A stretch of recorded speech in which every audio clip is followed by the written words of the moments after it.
Ressurreição. Glória a Deus. Agora, irmãos, quero lembrá-los das boas novas em que lhes anunciei anteriormente. Vocês a receberam e nelas permanecem firmes. São essas boas novas que os salvam. E se continuarem a crer na mensagem como lhes anunciei, do contrário, sua fé é inútil. Verso 3. Eu lhes transmiti o que era mais importante. Repita assim comigo. Eu lhes transmiti o que era mais importante. Olha só, Paulo está falando que ele transmitiu o que era mais importante.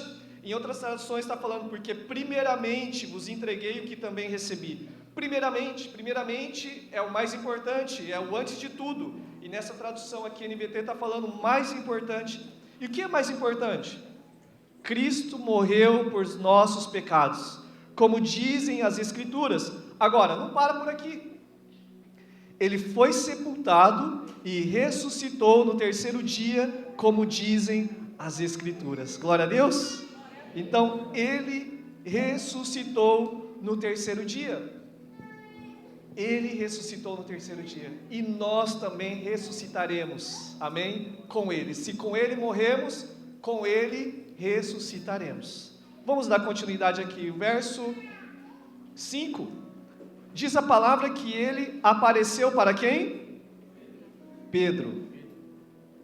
Vê que não é uma fábula, não é somente uma história, é algo real. Homens viram Cristo ressurreto. E a primeira pessoa, na verdade, ele apareceu para Pedro, mas a primeira pessoa que ele aparece foi uma mulher. Aquela mulher que fora possessa de vários demônios, ela foi liberta. Jesus, ele aparece depois de ressurreto para uma mulher. É claro, eu não vou fazer piada hoje aqui, tá, gente? Mas ele apareceu para uma mulher. Talvez ele queria que a notícia se propagasse mais, né? A mulher é mais faladeira, a mulher é mais comunicativa. Eu não sei, não está escrito isso na Bíblia, tá? É só uma ideia. Mas em Marcos 16, verso 9 a 11, né, fala que ele apareceu primeiramente para uma mulher chamada Maria Madalena. Amém? E com isso, ela foi contar, porque ela recebeu a diretiva de Jesus para contar para os discípulos, né? E ela foi e contou, mas só que aqui nessa passagem nós vemos que ele apareceu também para Pedro, amém? E depois, continuando aqui a passagem, fala também que ele apareceu também aos 12. Não precisa abrir, mas lá no Evangelho de João, capítulo 20, verso 19 ao 21, conta essa história, que Jesus ele apareceu com o corpo ressurreto para os 12 discípulos. E a história que conta, se você quiser colocar também aqui no projetor, ou se você quiser também aí anotar, conta que eles estavam numa casa, com a porta trancada, com medo do que haveria de acontecer, com medo de uma perseguição, porque aquele Salvador, do qual ele tanto esperava, né? Na verdade, a salvação que eles aguardavam era a libertação dessa opressão romana. E agora o mestre, o Senhor, aquele que prometeu, aquele que é o Rei dos Reis, ele morreu. E agora, aquele que fazia milagres, aquele que, como a pantomima, fez a tempestade parar, aquele que fez o cego enxergar, o paralítico andar, agora ele morreu. E cadê as notícias de que Jesus, ele ressuscitou, porque passou um dia, passou o segundo dia, e passou o terceiro dia, e eles estavam trancados. A Bíblia fala muito clara, eles estavam trancados. Vou colocar aqui no projetor, só para você aí realmente ver que está na palavra de Deus. João capítulo 20, verso 19 ao 21, fala que eles estavam com portas trancadas, e Jesus, ele apareceu, e todos se espantaram pensando que era um fantasma. Todo mundo pensou que era um fantasma, porque, como é que pode? Será que Jesus pulou a janela? Será que Jesus arrombou a porta? Parece que ele tem um corpo diferente, porque as portas estavam trancadas, e Jesus aparece nessa casa, e eles se espantam, como se fosse pensando que era um fantasma. E logo Jesus fala: paz seja convosco. paz seja convosco. Olha, não tenham medo, paz seja convosco. E Jesus, ele dizendo isso, mostrou a mão e o lado, de sorte que os discípulos se alegraram e vendo o Senhor. Disse depois Jesus outra vez: paz seja convosco. Assim como o Pai me enviou, também eu envio a vós. Talvez Jesus teve que repetir 2 vezes para que tenham paz. Não se atemorizem, tenham paz, sou eu.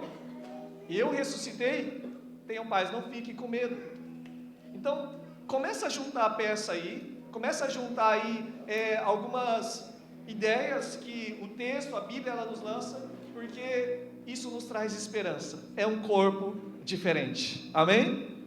Agora, a gente vê também que parece que Jesus, ele passa as paredes, ele passa aquela casa, aquela porta que estava trancada. Quem crê nisso?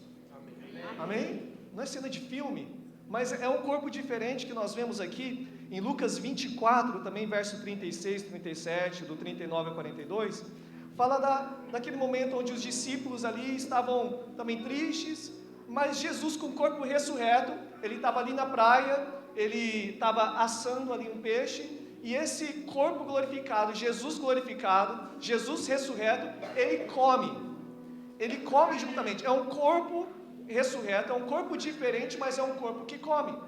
E esse corpo também, depois ao se revelar aos seus discípulos, de repente, Jesus também desaparece. É o que diz as Escrituras. Amém? Você crê nisso? Amém. É o corpo também que desapareceu. E eles começaram a falar: meu Deus, aquele homem que estava conosco, quando ele falava, queimava o nosso coração. E cadê ele? Ele sumiu. É um corpo que é diferente do nosso. E lá em Apocalipse 22, verso 1 e 2, outras passagens ali, fala também sobre a eternidade, e que lá também nós comeremos da árvore da vida.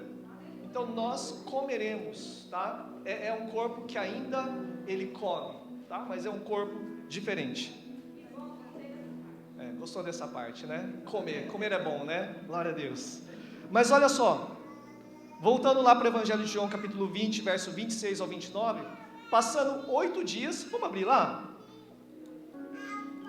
Evangelho de João, capítulo 20, verso 26. Deixa marcado 1 Coríntios 15, que a gente vai voltar. João capítulo 20, verso 26.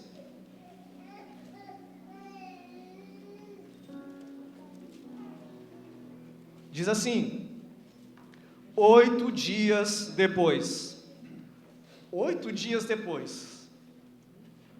os discípulos estavam juntos novamente, e dessa vez Tomé estava com eles. Continuidade aqui, o que está escrito? As portas estavam trancadas de novo. Esses discípulos são medrosos demais, né? É claro, você e eu, nós não estávamos na pele deles. Havia um temor de uma perseguição romana contra os cristãos, e as portas estavam trancadas novamente. Mas, de repente, como antes, Jesus surgiu no meio deles. Paz seja com vocês, disse ele. Então disse Tomé: ponha seu dedo aqui e veja minhas mãos. Ponha sua mão na marca em meu lado. Não seja incrédulo, creia. Meu Senhor e meu Deus, disse Tomé.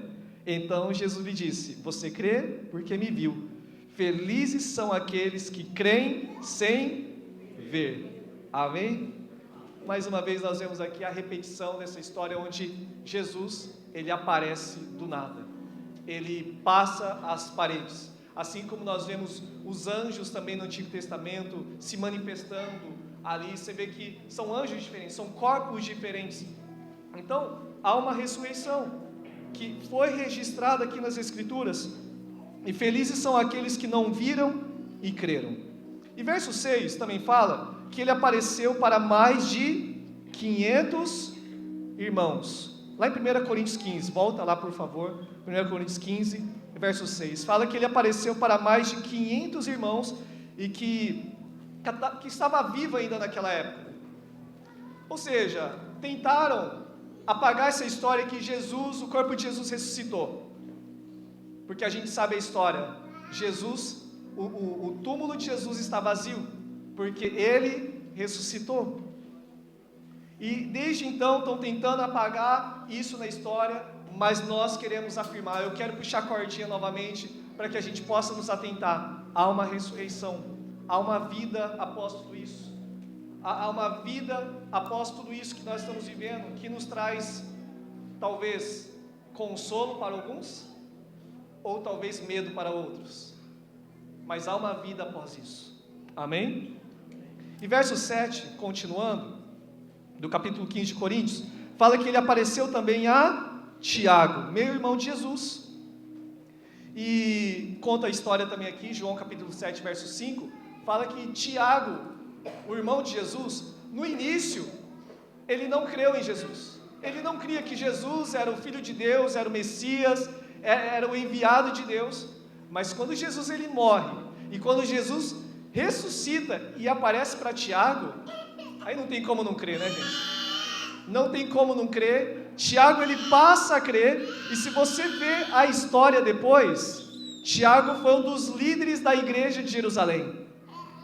Ele passou a crer, mas felizes são aqueles que não viram e creram. Você crê? Amém? Pergunta para a pessoa do seu lado, você crê que Jesus ressuscitou? Amém? Nós cremos, Jesus ressuscitou e nós temos essa esperança. Glória a Deus. No verso 8 também fala que também ele apareceu para quem? Verso 8, por último, apareceu também a mim, Paulo, como se eu tivesse nascido fora de tempo, pois sou o mais insignificante dos apóstolos. Aliás, nem sou digno de ser chamado apóstolo, pois persegui a igreja de Jesus. Note que Jesus, ele foi aparecendo para várias pessoas. Primeiro foi para uma mulher, depois apareceu para quem? Pedro, e depois para 12 discípulos, e depois para mais quantas pessoas? 500 homens, e para mais uma pessoa que faltou aqui? Tiago. Jesus apareceu para muitas pessoas com o corpo glorificado. E por último, que nós vemos aqui, apareceu para quem? Para Paulo. E Atos capítulo 9, Atos 22, Atos 26, Paulo ele conta seu testemunho de como que ele viu Jesus, como que ele contemplou Jesus com o seu corpo glorificado. Diz a história que ele estava a caminho de Damasco e uma luz muito forte, mais forte que o sol ali, e faz com que ele caia, com o rosto no chão, e ele ouve uma voz, e ali ele tem um encontro com Jesus. Amém? Ele viu o encontro, ele viu Jesus, ele teve um encontro real com Jesus. Amém? Agora, só abrindo um parênteses aqui, é porque a gente vê muito na história, né? Muitos nas historinhas, até pregadores com toda a convicção, e Jesus apareceu para Paulo, e Paulo caiu do cavalo, aleluia. Mas se você for ler aqui, é só um parênteses, tá? Só um parênteses, que ele não mostra em nenhuma passagem que ele caiu do cavalo, tá? Quem caiu do cavalo é quem pregou desse jeito, tá? Mas, como é importante daí a gente ver na palavra, o que está escrito na palavra. É claro, aí é uma ideia que surge, né, porque os desenhos, né, que vão ilustrar as histórias bíblicas, então como ele estava a caminho de Damasco, talvez a condução naquele tempo era o cavalo, e enfim, aí ele caiu, mas a Bíblia não fala nada de um cavalo, amém? E Paulo, foi algo que ele era perseguidor da própria igreja de Cristo. Como que ele teve uma mudança tão brusca, uma mudança tão radical, de alguém que matava cristãos, de alguém que perseguia a igreja, e agora ele vê alguém que ele lutava contra, ele vê alguém, e esse alguém foi Jesus, que faz com que ele se posicionasse de tal forma, que ele combateu o bom combate. E olha, se é um homem, se você quer conhecer um homem que sofreu por amor ao Evangelho, foi Paulo. Se você quiser ler depois, segunda carta aos Coríntios, lá você vai ler tudo aquilo que ele sofreu, que é uma carta que ele está defendendo um pouco o seu apostolado. E ele, passou por várias coisas que eu e você talvez não chega nem no chinelo. E nós muitas vezes já estamos reclamando. Mas Paulo, porque ele teve uma visão, porque ele teve essa visão de Cristo ressurreto, porque ele tinha uma esperança, fazer com que ele permanecesse. Amém? A Bíblia também fala que no Novo Testamento, lá em Atos capítulo 7, Estevão também, o mártir, quando ele estava sendo apedrejado, ele olhou aos céus e ele viu Cristo de pé, para poder receber ele. Mais um homem na história que deixa os registros nas Escrituras de alguém que viu Jesus. De alguém que viu Jesus. Ressurreto. De acordo com as Escrituras. E é muito lindo que a gente vê muitas histórias nos nossos dias de muçulmanos radicais que tem em algum momento específico Deus quis se revelar a eles. E eles deixam tudo essa fé para poder servir a Jesus, porque eles viram Jesus. Jesus continua se revelando, Jesus continua vivo, amém? Você pode falar para 3 pessoas ao seu redor: Jesus continua vivo. Essa é a nossa esperança. Jesus continua vivo. Agora, 1 Coríntios capítulo 15, olha só o que diz as Escrituras. Verso 12 ao 14. Pois bem, se proclamamos que Cristo ressuscitou dos mortos, por que alguns de vocês afirmam não haver ressurreição dos mortos? Pois se não existe ressurreição dos mortos, Cristo não ressuscitou. E se Cristo não ressuscitou, a nossa pregação é inútil, e a fé que vocês têm também é inútil. Pula para o verso 16. E se não existe ressurreição dos mortos, então Cristo também não ressuscitou. E se Cristo não ressuscitou, a fé que vocês têm é inútil, e vocês ainda estão em seus pecados. É o que Paulo está falando para os coríntios, e é o que serve para nós. Se nós não acreditamos que Cristo ressuscitou, o que nós estamos fazendo aqui? Porque se nós estamos buscando a Jesus, é porque nós temos uma esperança, amém? De que não só Ele pode restaurar a nossa vida, mas Ele pode nos dar uma esperança, que é a vida eterna. E pula para o verso 32, que diz assim: e se não haverá ressurreição dos mortos, de que me adiantou ter lutado contra as feras, isso é, aquela gente de Éfeso? Se não há ressurreição dos mortos, olha o sarcasmo de Paulo, comamos e bebamos, porque amanhã morreremos. Não faz sentido nenhum. Se não há ressurreição, então vamos comer, vamos beber e logo vamos morrer. E está tudo certo, e acabou. Será que é só isso a nossa vida? E muitas vezes a nossa vida está tão focada só nessa terra, e nós vamos ler aqui algumas passagens, voltando para o verso 19, eu queria que você se segurasse aí. Olha só, verso 19. Essa eu gostaria que colocasse aqui, verso 19, 15, 19.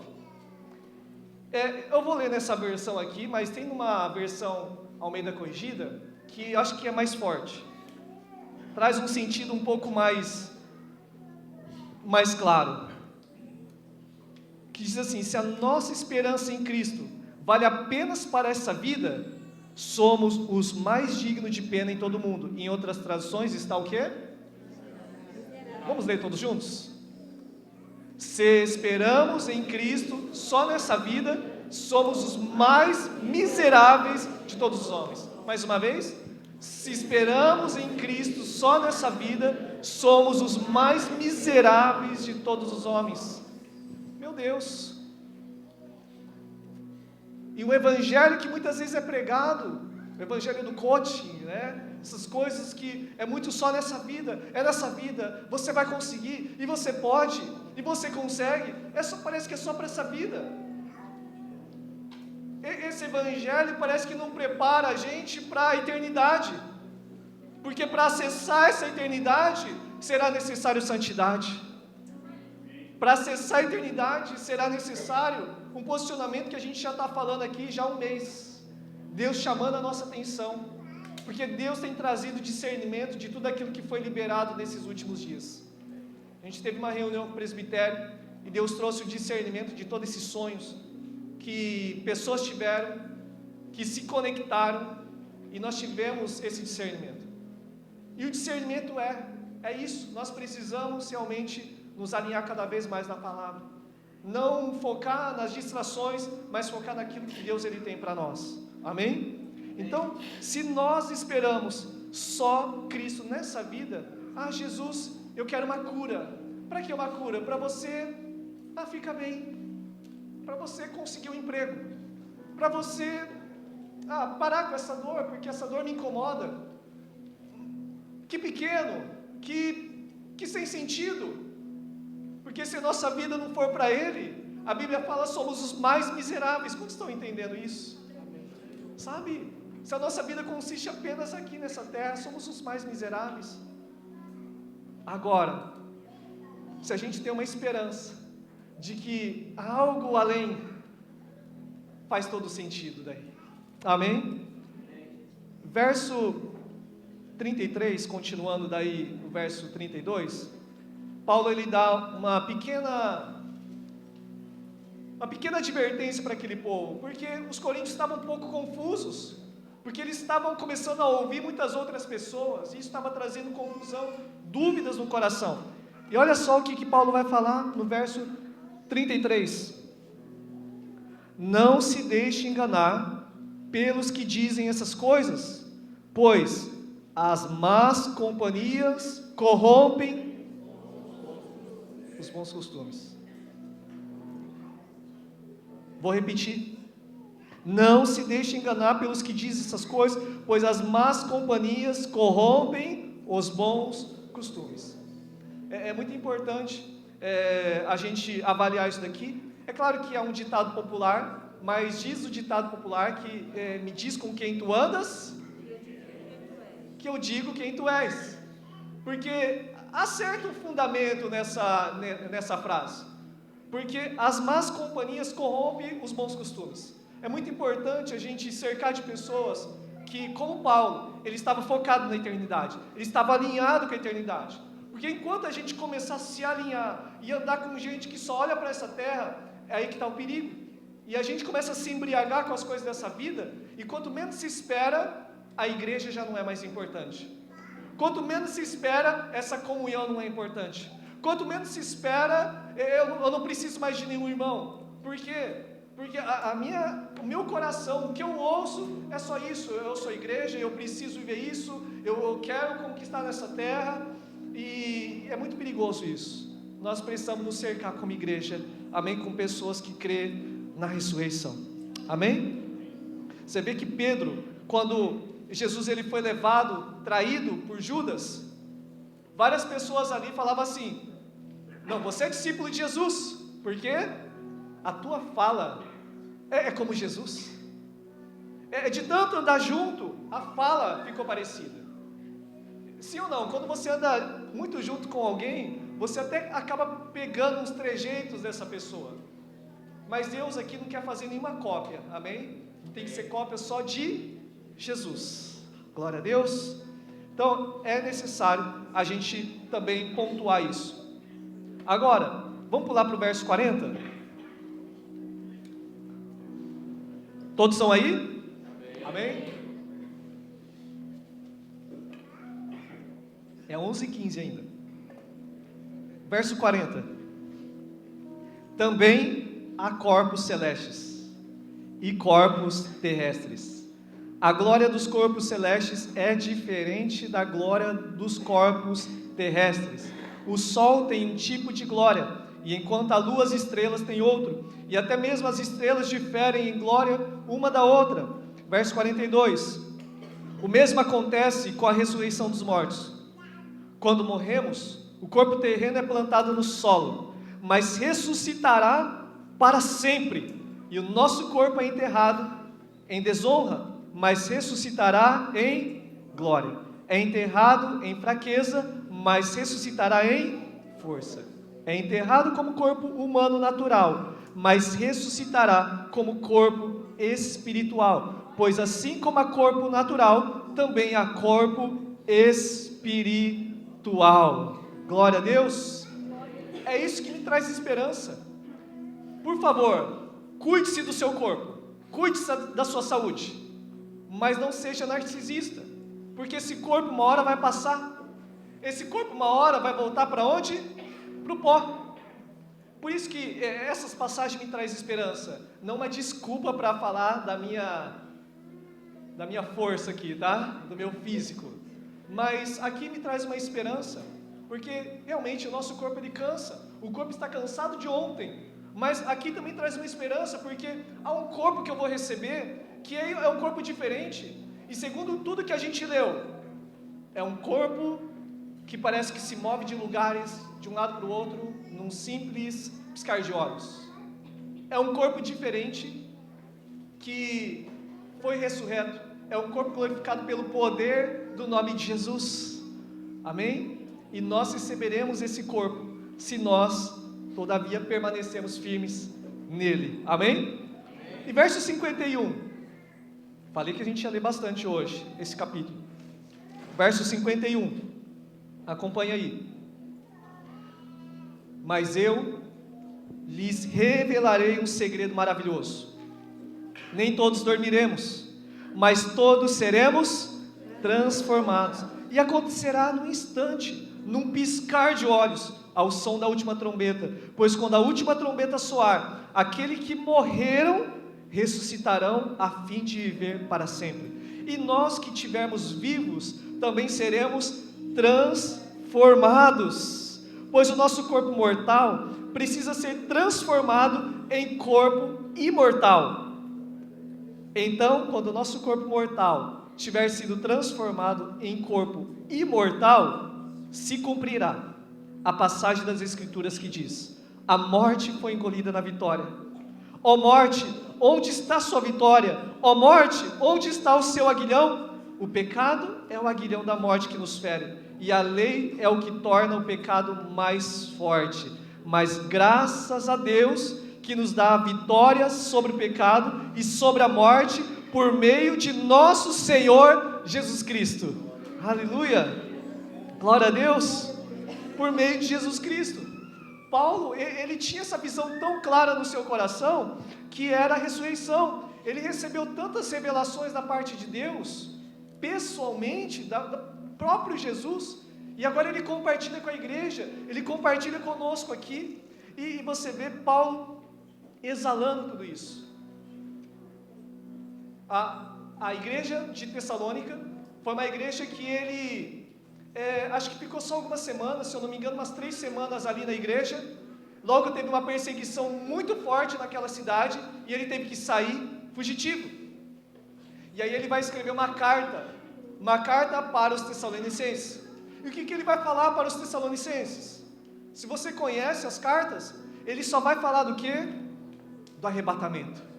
Ele vai falar do quê? Sobre a eternidade. Talvez muitos de nós, dando um conselho, vamos dizer assim, a igreja de Coçai, que faz 2 meses que nasceu a igreja em Coçai.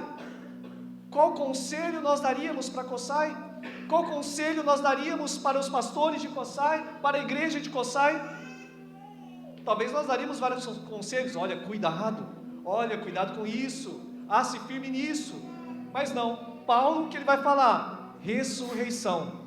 O coração de vocês precisa estar focado na ressurreição, porque quando você tem esses olhos focados, você não vai temer a morte, você não vai temer tsunami, você não vai temer... Teve a radiação, quando teve o tsunami, que muitos nessa hora, foi embora, com medo da radiação. Estamos vivos aqui ainda.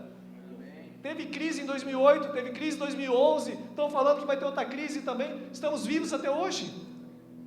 Se você estiver em Cristo, não há o que temer. Amém? Amém. Você consegue entender que por mais que você possa estar num momento difícil, ou até num momento de tristeza, essas palavras sempre trazem um consolo. Paulo ele fala aos Tessalonicenses novamente sobre isso, falando sobre arrebatamento, e ele diz lá no finalzinho: console uns aos outros com essas palavras. É um consolo que traz para nós, que nós seremos arrebatados. Logo então aquele choro, aquela dor, logo vai passar. Paulo também fala para, eu não lembro a referência, os teólogos aqui de plantão, nos ajude, que fala assim: a nossa leve e momentânea, o quê? Tribulação, nada se compara com a glória que há de vir. E Paulo foi alguém que sofreu muito. E ele fala, essa leve e momentânea tribulação, nada se compara com a glória que há de vir. Quantos estão entendendo? Se os teus olhos estiverem focados naquilo que é eterno, não há o que temer. O problema é que quando o nosso coração está na terra, ficamos todos atemorizados. Porque a gente sabe, no nosso inconsciente ou no subconsciente nós sabemos, tudo que está na terra vai passar. E eu sei que qualquer hora eu posso perder, eu sei que qualquer hora tudo pode acabar. Por isso que há um medo, por isso que há um temor. Mas se meu coração está na eternidade, não há o que temer. Você pode consolar uns aos outros com essa palavra? Não há o que temer. Não há o que temer, há uma ressurreição. Não há o que temer. Por isso que Jesus, quando ele aparece para aqueles que estavam com medo, porque eles estavam com medo da perseguição, paz seja com vocês, paz seja com vocês, eu ressuscitei, paz seja com vocês, mesmo que vocês morram, olha só, toca aqui na minha mão, toca aqui no meu lado, eu ressuscitei, paz seja com vocês. E é por isso que diz a história e a tradição, que todos os discípulos foram mortos, martirizados, todos eles entregaram a sua vida por amor a Cristo. Veio perseguição, eles não temeram perseguição. Um deles foi até Pedro, que diz a tradição que ele ia ser morto, crucificado como Cristo. Ele falou, não sou digno de ser morto como Cristo, me crucifica de cabeça para baixo. E ele foi dessa forma, ele morreu dessa forma. Sabe por quê? Porque ele tinha uma esperança. Os olhos dele estavam na eternidade, e eu tenho convicção, ele está na eternidade. Ele está na eternidade. Quantos familiares, quantos de nós, os nossos olhos estão na terra, e a gente se esquece disso. Há uma eternidade sobre nós. Pedro, também na carta de Pedro, o próprio Pedro, ele escreve 2 cartas. E sabe qual é o objetivo dele escrever as cartas? É escrever para os cristãos dispersos naquele tempo, porque houve uma perseguição. E muitos cristãos estavam querendo voltar ao judaísmo, muitos cristãos estavam querendo deixar a fé. E ele vai escrever uma carta sobre a esperança. E ele vai também novamente falar sobre isso, que há uma esperança, que eles não deveriam retornar à velha vida, que eles não deveriam voltar ao judaísmo, eles deveriam continuar crendo que Jesus, Ele é o Senhor, amém? Que por meio dele nós temos essa esperança. Lá em Atos capítulo 1, verso 11, abre comigo. Meu irmão, quando nós temos essa convicção, tudo fica mais leve, que a nossa leve e momentânea tribulação, nada se compara com a glória que há de vir. Agora em Atos capítulo 1, verso 9 ao verso 11. Jesus, ele se aparece novamente para algumas pessoas aqui. Vamos ler do verso 7 em diante?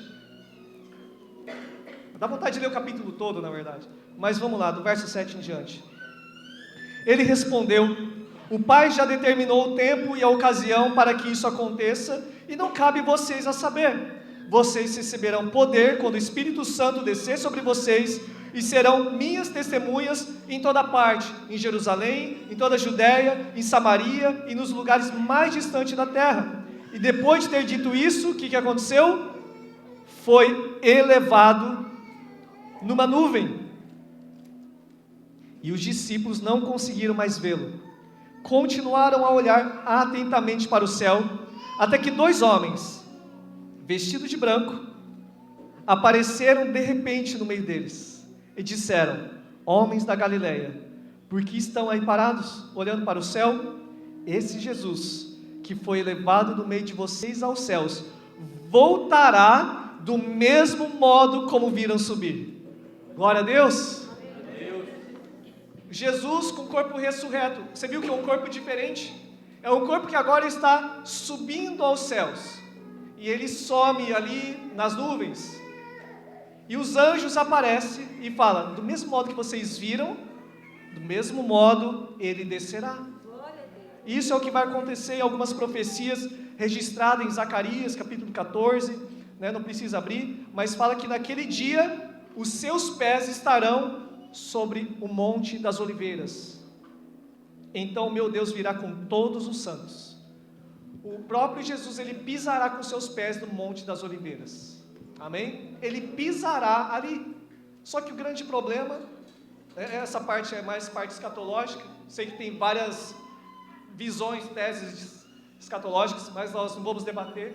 O mais importante é que Jesus voltará. Amém? Amém. Jesus voltará. Nós cremos que seremos arrebatados, alguns não. Mas o mais importante é que Jesus voltará. Amém? Mas diz aqui, é só uma curiosidade, o Monte da Oliveira é onde tem uma grande mesquita. Jesus voltará e pisará lá.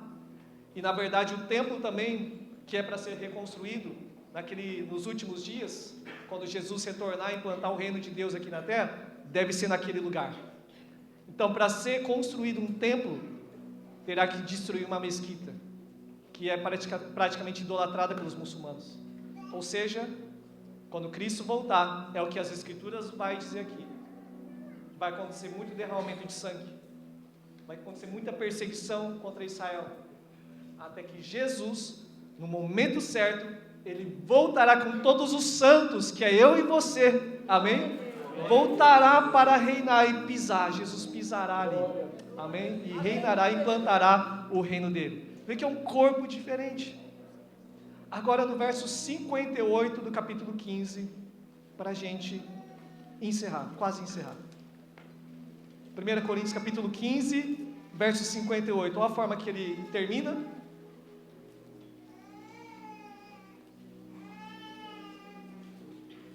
1 Coríntios 15, 58. Portanto, meus amados irmãos, sejam fortes e firmes, trabalhem sempre para o Senhor com entusiasmo, pois vocês sabem que nada do que fazem para o Senhor é inútil. Vamos ler na outra versão Almeida Corrigida, pode mudar aí, outra versão. 1 Coríntios 15, 58, uma outra versão. Vamos ler todos juntos? 1, 2, 3 e... Portanto, meus amados irmãos, sede firmes e constantes, sempre abundantes na obra do Senhor, sabendo que o vosso trabalho não é em vão no Senhor. Amém? Glória a Deus, não é em vão no Senhor. Queria que você se colocasse em pé, e eu quero ler mais uma passagem para nós terminarmos. Mas fique em pé, você que pode. 1 Timóteo, capítulo 4, verso 1 a 8.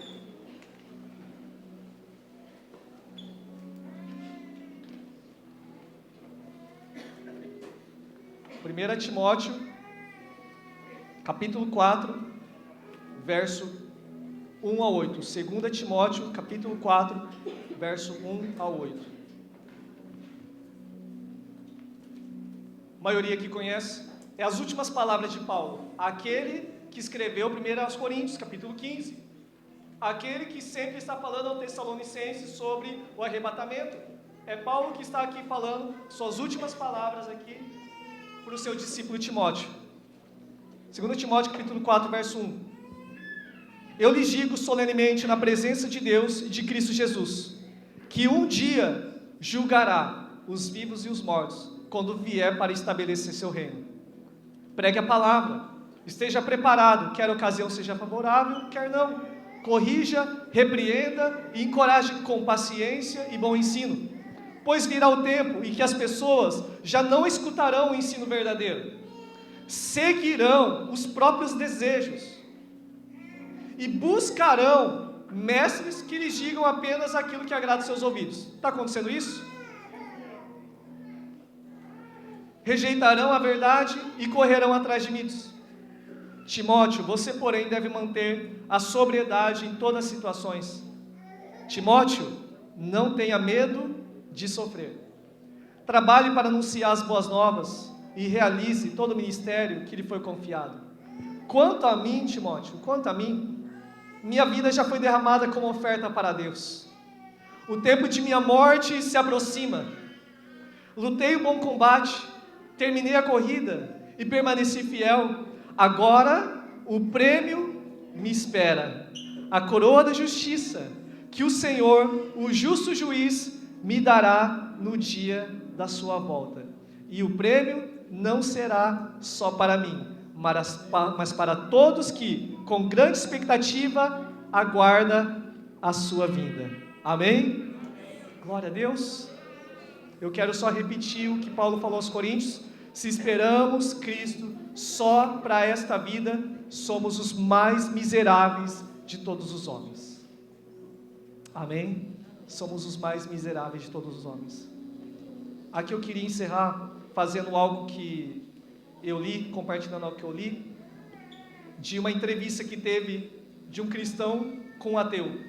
Um ateu entrevistando um cristão. Estava duvidando de toda a ressurreição, de tudo isso que foi pregado, estava duvidando.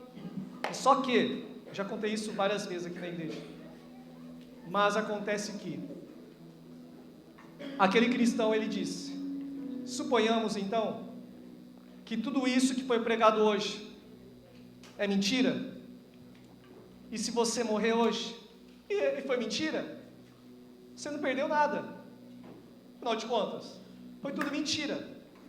Agora, se tudo isso que foi pregado foi verdade, e se você não creu, você perdeu tudo.